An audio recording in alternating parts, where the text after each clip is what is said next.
Voici maintenant venu le temps de la parole du président de témoignage de Adolphe Okwa. S'il vous plaît, que je vous prie d'écouter. S'il vous plaît. Merci.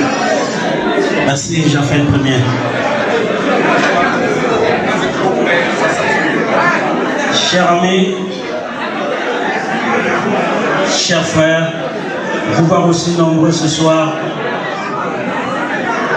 est la preuve vivante que quand il y a de l'amour,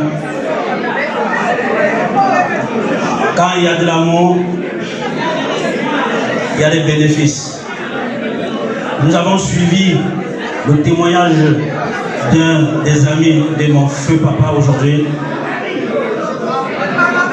Ce prince, ce notable valin, Papa Tassou Petro. Mon papa aussi, c'était un Tassou. Ils avaient la même dénomination, Papa Tassou Petro. Vous avez compris comment était le feu Papa Joseph. C'était un monsieur rempli de bonté, rempli d'amour. Lui, c'était l'amour, il produisait de l'amour. Il fait partie des premiers balins arrivés à Yaoundé. Tout jeune, il commença par l'armée. Il était paracommando. Il a par la suite abandonné parce que sa maman était tout le temps en larmes, parce qu'elle craignait qu'il ne décède au champ de tir en guerre. Il a abandonné, il a démissionné. Il s'est rendu à Yaoundé dans les années 68, je crois, dans les années 60, on va dire, où il a appris dans un premier temps à conduire les camions. Après les camions, parce que c'était difficile pour lui, vu qu'entre-temps, il avait épousé sa première femme. Là, nous sommes en 68. Il entrait dans le taxi. Mais l'amour qu'il véhiculait autour de lui, autour des fils balins qui arrivaient en ville, à l'époque c'était les zones rurales qui arrivaient en ville à Yaoundé, pour se chercher, l'a propulsé. Il s'est retrouvé, en fait, tous ces jeunes balins taximans faisaient la réunion chez lui à Anguissa. Il avait beaucoup de ses amis autour de lui. Malheureusement, comme la vie, à un moment donné, a été difficile, il a pris sa retraite. Nous sommes dans les années 90, précisément en 93. Il rentre au village Balin avec toutes ses femmes. Il faut rappeler que Papa Joseph avait 3 femmes. De nombreux petits-enfants, de nombreux enfants et des petits-enfants. Pour ne pas être long, je vais brièvement dire ce qui s'est passé pour que Papa Joseph soit aujourd'hui parler au passé. Alors, on m'appelle le 6 octobre. On me dit que papa ne va pas bien, il a beaucoup vomi dans la nuit. Alors, je demande qu'on l'amène à l'hôpital. Ce qui a été fait. Alors, une fois à l'hôpital, on l'a réanimé, il a repris connaissance, on a fait des examens, on a fait des scanners et on s'est rendu compte qu'il avait une perforation au niveau de son estomac. C'est ça qui le poussait à vomir tout le temps. C'était un cas très grave vu son âge, parce que en réalité, Papa Joseph a plus de 85 ans. La seule option, c'était l'opération. La clinique dans laquelle on l'avait admis a refusé de l'opérer. Cette clinique-là a néanmoins fait des efforts, a voulu qu'on l'opère dans une autre clinique qui avait un plateau technique meilleur. Cette clinique également a décliné cette responsabilité-là, n'a pas voulu.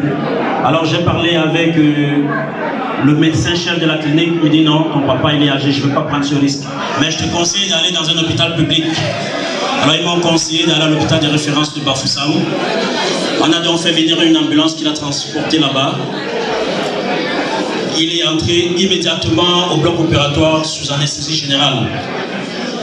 Comme Dieu était avec nous, nous étions en prière ce jour, il est sorti du bloc.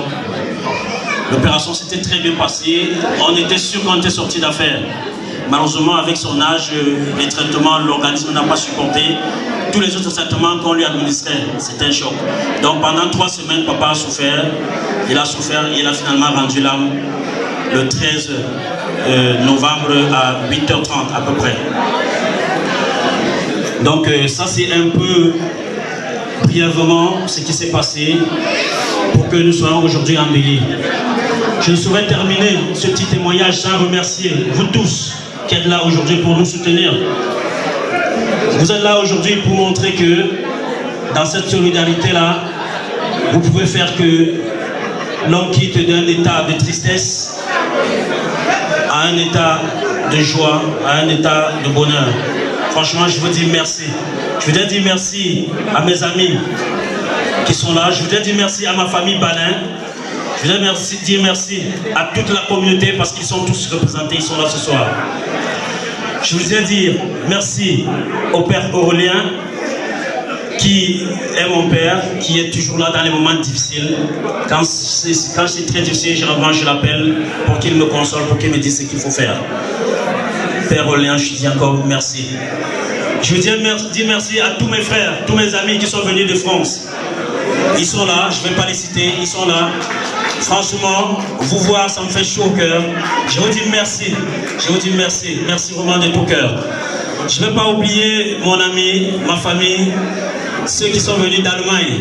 À vous, je dis merci. Vous voir ici ce soir, témoin de l'affection, témoin de l'amitié et témoin de la fraternité qui nous lie. Je voudrais dire également merci à tous mes amis venus de l'Espagne. Ils sont là, ils sont derrière, ils sont là, ils savent. Je vous dis merci de tout cœur. Je ne sais pas si j'ai oublié quelqu'un, mais si c'est le cas, sachez que je vous vois tous et que même par après, je vous dirai merci.